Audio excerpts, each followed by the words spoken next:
Mapagpalang araw po sa inyong lahat. Welcome to DJ Sean Stories. Turn on your notification bell, like and subscribe para sa crime stories araw-araw. Ang babaeng nagpapaalbularyo sa video na iyan ay isang ina na naniniwalang kinuha ang kanyang nawawalang anak na mga engkanto at albularyo. Viral ngayon ang kaso ng pagkawala ng isang batang lalaki sa Butuan City. Habang ginagawa ko nga din ang video na ito, nasira ang una kong recording. Kaya naman napaisip tuloy ako. Posible kaya sa kwento na ito ay engkanto talaga ang involved sa pagkawala ng biktimang si Ian. Napaka-misteryoso ng kaso na ito dahil nagdulot ito ng iba't ibang reaksyon at haka-haka mula sa mga netizen. Ang nakakabahala dito, sinasabi ng ilang mga netizen na may kinalaman umano ang ina ng bata sa sinapit nito. Lalo na't saglit lamang umiyak ang ina nang nakita ang kanyang anak na wala ng buhay. Pero git ng ina, naengkanto ang kanyang anak kaya ilang beses siyang nagpaalbularyo. Ang insidente na ito ay nangyari sa Agusan del Norte kung saan nakatira ang pamilya Mendoza. Ang bunso sa kanilang pamilya ay si Ian na 2 taong gulang. Payak at tahimik ang pamilya ni Ian na naninirahan sa isang simpleng kubo. Ang kanilang lugar ay probinsyang-probinsya na napapaligiran ng mga sakahan at plantasyon ng saging. Ayon sa mga kapitbahay, naaalagaan mabuti si Ian ng kanyang ina. Nakikita din nilang palaging malinis si Ian, mais manamit at nakasuot pa ng diaper. Napakabibo, cute at masayahi. Ganyan ilarawan si Ian ng kanyang pamilya. Si Ian ang tagapaghatid ng saya sa kanilang buong pamilya. Mahilig siyang sumayaw sa harap ng kamera at talagang napapagaan ni Ian ang buhay ng kanyang pamilya. Si Ian ay laging nanonood ng paboritong niyang palabas sa cellphone at lagi ding naglalaro. July 23, bandang alas 8 ng umaga, nag-umpisa ang araw ni Ian at ng kanyang ina na si Wilma. Tulad ng nakagawian, nanonood si Ian ng isang palabas sa kanyang cellphone, habang ang kanyang nanay naman ay nagwawali sa kanilang bakuran. 2 lamang ang mag-ina na naiwan noon sa kanilang bahay. At makalipas ang ilang sandali, napansin na ni Wilma na nawawala si Ian sa loob ng bahay at nakalapag na lamang ang cellphone sa sahig. Agad siyang nagtungo sa likod ng bahay upang tingnan ang kanyang anak, ngunit wala doon si Ian. Nagpapanik na noon si Wilma kaya naman tinawagan na niya ang kanyang mister upang ipaalam na nawawala si Ian. Bandang 10:30 ng umaga na nag-report na ang mag-isawang Wilma at Junday sa kanilang barangay upang i-report na nawawala si Ian. Nagtulong-tulong nga ang kanilang buong pamilya at mga kapitbahay sa paglilibot sa kakahuyan para mahanap si Ian. Nanawagan na din sila sa social media tungkol sa pagkawala ni Ian at nanghingi nga ng tulong sa kung sino mang makakakita sa bata. Mula July 24 hanggang sa mga sumunod na araw, nilibot ng mga barangay tanod at residente ang mga palayan, plantasyon at kalapit na kabukiran. Naging viral ang misteryosong pagkawala ni Ian at dito na umusbong ang iba't ibang spekulasyon at haka-haka sa kanilang komunidad. Naging laman na ng mga balita at mga vlog ang tungkol sa pagkawala ni Ian. Ilang beses din kinausap ng mga vlogger ang nanay ni Ian. Ayon sa ginang na si Wilma, ang una niyang hinala ay kinuha si Ian ng kapre o mga engkanto. Marami nang naniniwala sa sinabi ni Wilma. Ayon sa mga netizen, baka raw dinala si Ian ng mga engkanto sa kawayan. O posibleng baka kinain umano si Ian ng isang malaking mabangis na hayop. O posible naman na ayon sa ilang mga netizen na baka nahulog daw si Ian sa isang hukay o kanal. Kumalat din ang spekulasyon mula sa ilang mga barangay na madalas umanong saktan si Ian ng kanyang nanay bilang disiplina. At baka nasobrahan umano sa parusa si Wilma at tinatago lamang ang nangyari sa kanyang anak. Kunestyon naman ng ilan si Wilma kung bakit hapon pa niya ipinablatter ang pagkawala ng kanyang anak. Depensa naman ng ginang hindi niya agad ito ginawa dahil inakala lamang niyang naglalaro si Ian. Itinanggi rin niya ang mga akusasyong siya ay lasinggera at pinababayaan ng kanyang anak. Habang patuloy ang paghahanap kay Ian, Humiling ang kanyang ina na huwag siyang husgahan o patikusin. Nakiusap din si Wilma ay sana nga ay magkaroon ng awa ang sinumang kumuha o may hawak sa kanilang anak na ibalik na ito sa kanilang piling, para nga matapos na ang pag-aalala ng kanilang buong pamilya. Isang foreigner naman ang nagsabing magbibigay siya ng 10,000 pesos na reward sa makakahanap kay Ian. Nanindigan naman ang pamilya ni Wilma na engkanto ang dahilan kung bakit nawawala si Ian, at humingi nga sila ng tulong sa mga albularyo. 2 albularyo nga ang sabay na nagpunta sa isang masukal na bahagi ng kanilang lugar upang magsagawa ng ritual sa isang puno.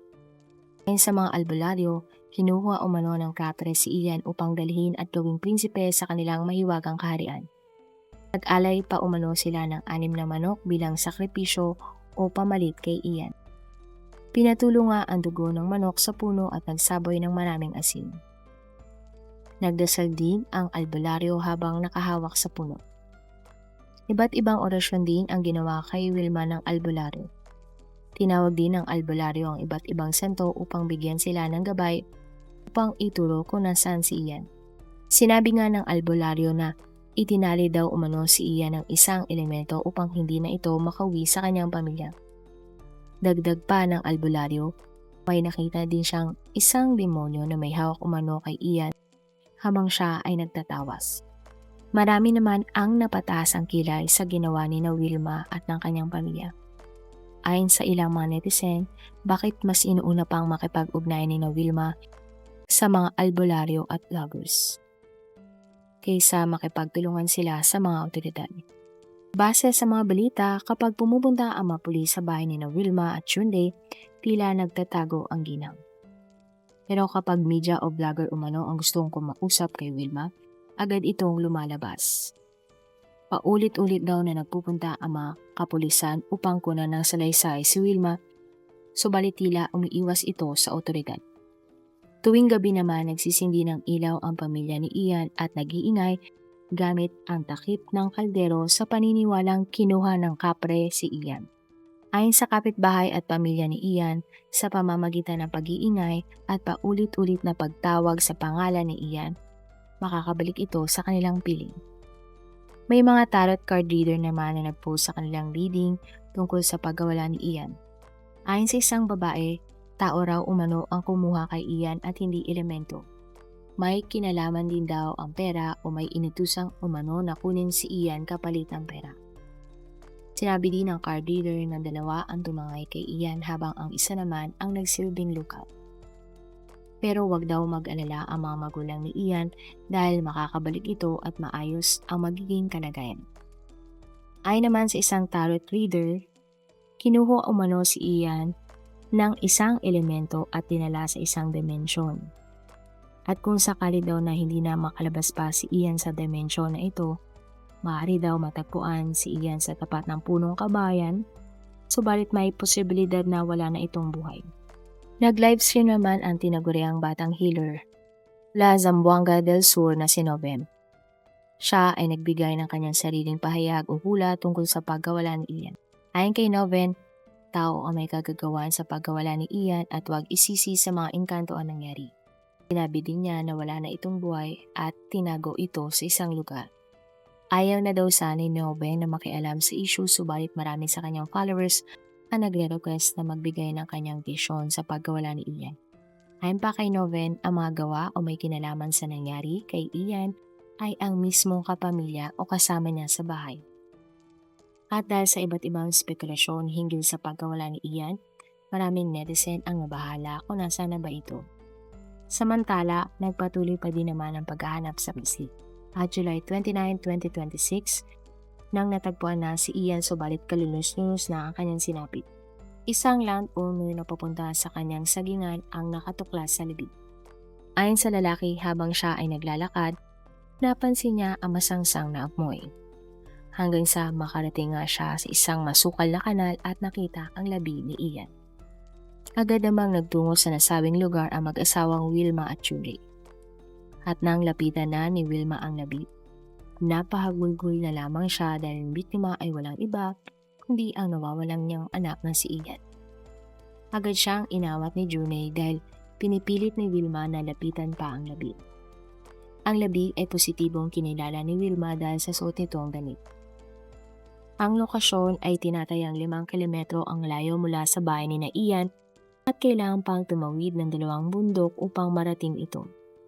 At base sa itsura ng labi, matagal na itong wala ng buhay at may malaking pinsala na tinamo sa kanyang dahilan para hindi na halos siya makilala. Dinala ang labi ni Ian ng Soko upang sumailalim sa autopsy at malaman ang naging sanhi ng kanyang pagkamatay. Sinabi din ng mga otoridad na huwag maniwala sa mga haka-haka na engkanto ang kumuha kay Ian lalo na't may nakitang isang malaking pinsala sa kanyang ulo. Ang lahat nga ay naniniwala na may nagdala kay Ian sa lugar dahil tila hindi kaya ng 2 taong gulang na bata ang makarating doon na siya lamang mag-isa. Wala ngang pagsidlan ang lungkot ni na Wilma at Juney nang nalaman ang kalunos-lunos na sinapit ng kanilang anak. Hustisya ang kanilang sigaw at nagpapasalamat sila sa lahat ng tumulong sa kanilang pamilya. Mahanap si Ian kahit na napakasakit ng dinanas ni Ian. Naging kontrobersyal naman ang pahayag ng isang barangay kagawad ng lugar dahil direkta niyang inaakusahan ang mga magulang ni Ian sa pagpanaw nito. Ibinunyag ni Kagawad Kanoy na siya mismo ang nakasaksi na walang kahit anong bakas na lungkot ang mag-asawang Menyosa nang dumalaw siya sa kanilang bahay ng July 23. Sa halip na mag-alala, nag-inuman pa umano ang mag-asawa sa kanilang bahay. Ayon sa Kagawad, na dating kapitbahay ng pamilya Mendoza, matindi umanong mamalo at magdisiplina ang mga magulang ni Ian. Hinala ni Kanoy baka nasobrahan sa palo si Ian o aksidenteng natamaan sa sensitibong bahagi ng kanyang katawan na naging sanhi ng kanyang pagkamatay. Teorya din ng Kagawad kaya hindi agad nagpa-blatter si Wilma ay dahil itinago niya muna ang labi ng kanyang anak. Meron daw kasing kwarto sa bahay ni na Wilma na hindi niya pinayagang buksan ng mga pulis kahit na may mabahong amoy na nanggagaling sa silid. Kwento pa ng Kagawad, sinabi daw ni Wilma na ang kanilang pamilya lamang daw ang makakaresolba ng problema ng kanilang pamilya. Paninindigan ng Kagawad ang bintang niya sa mga magulang ni Ian at magpapakulong siya kung mali ang kanyang mga hinala. Ayon sa mga kapitbahay ni na Wilma, nagagalit din daw noon ang mag-asawa dahil maraming tao ang pumupunta sa kanilang bahay. Duda din ang mga kapitbahay kay Wilma dahil paiba-iba pala ang kwento o kanyang salaysay tungkol sa pagkawala ni Ian. Matapos ang pagluluksa sa sinapit ni Ian, binalikan ng maraming netizen ang video ng albularyo. Ayon sa kanila, kaawa-awa daw naman ang mga manok na nadamay pa sa mga kalokohan ng albularyo. Malaki din ang hinala ng mga netizen na maaaring may kinalaman talaga ang nanay ni Ian na si Wilma sa kanyang sinapit. Wala daw silang nakitang malungkot na emosyon mula kay Wilma at wala daw luhang lumalabas sa mga mata nito. Lalo pat na nakita niya ang labina ng kanyang anak. O lahat ng ito ay duda lamang at patuloy pa din ang investigasyon sa kaso ni Ian. At sabi nga ng ilang mga netizen, hindi lahat na nagluluksa ay kayang umiyak. At posible daw na si Wilma ay ganun din. Depensa naman ng ina ni Ian na ubos na daw umano ang kanyang luha dahil halos 1 linggo na siyang umiiyak habang hinahanap ang kanyang anak. Muli namang naglabas ng video ang faith healer na si Joven matapos lumabas ang balita ng sinapit ni Ian. Ayon kay Joven, ang may gawa talaga ng pagkamatay ni Ian ay ang sarili niyang pamilya. Kaya daw pala ayaw siyang papuntahin ng mag-asawa sa kanilang bahay ay dahil baka mabuko sila ni Joven. At July 31, 2026, humingi ng tulong sina Wilma at Juney Mendoza sa programa ng isang senador upang mabigyan ng linaw ang kaawa-awang sinapit ni Ian. Ayon sa mag-asawa, napakasakit at halos hindi na sila makakain nang nalaman na nawawala si Ian.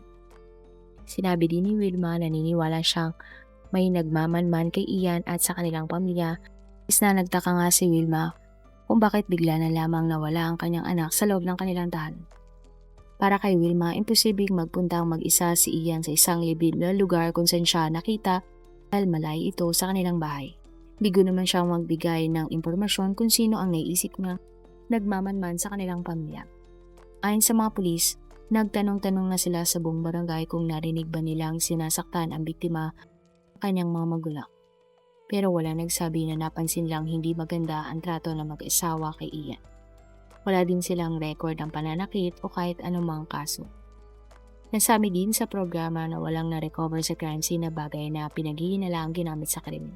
Pumayag naman ng mag-asawa na sumaylainin sa lie detector test dahil nais silang patunayan na wala silang tinatago at malinis ang kanilang pangalan. Nagbigay naman ang senador ng pabuyang 500,000 pesos sa kung sino mang ang makakapagturo sa kinaroroonan ng suspect na pumaslang kay Ian. At base sa inilabas na medical legal ng mga pulis, may malaking sugat na tinamo si Ian na naging sanhi ng kanyang pagpanaw. At ayon sa mga pulis, posibleng pinalo o hinampas ng isang matigas na bagay ang ulo ng biktima. Dahil dito, mas pinaigting ng mga pulis ang kanilang investigasyon upang mahanap ang suspect. Sa kasalukuyan, wala pang opisyal na naaaresto ang mga pulis hinggil sa suspect na pumaslang kay Ian. Naway idasal po natin ang lahat na makamit ni Ian ang hustisya na nararapat para sa kanya. At lumabas nga ang katotohanan sa mga nangyari. Kung ikaw ang tatanungin, naniniwala ka bang engkanto ang posibleng kumuha kay Ian o may isang tao talagang pumaslang dito? Posible kayang may kinalaman ang mga magulang ni Ian sa kanyang pagkasawi? Marami pong salamat sa inyong panonood. Meron ba kayong mga kwento na gusto nyong i-share sa ating mga manonood? O kung may personal po kayong kwento na gusto nyong i-feature sa ating channel, i-comment down below nyo lang ang inyong mga suggestions. Para naman po sa dagdag kalaman, i-subscribe nyo din po at i-follow ang ating iba pang YouTube channel katulad ng Tagalog Facts and Mysteries by DJ Sean at Manila Boy Wonder Philippines. Marami pong salamat sa pagsuporta nyo sa aming mga channel. God bless everyone!